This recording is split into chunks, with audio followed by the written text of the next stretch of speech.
but the sunlight hits in so many ways. Grab my shades and hit the streets, no plan, chasing vibes like seashells in the sand. Radio hums a tune I can't name. Crooked smiles, crashing waves, no shame. Flip my phone, toss it in my bag. Today's for us, no time to lag.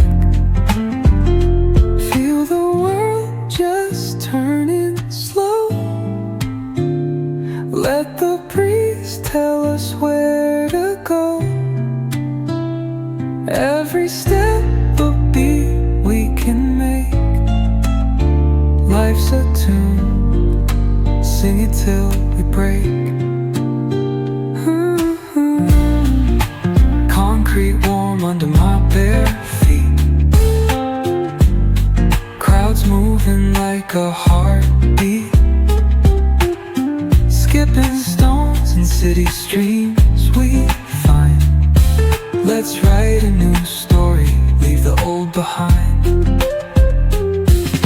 Someone's cooking love in the air, I swear.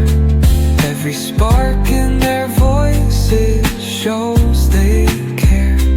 Colors splash like secrets on these walls,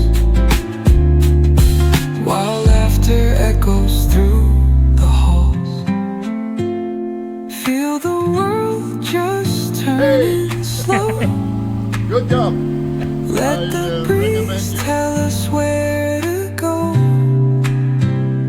Every step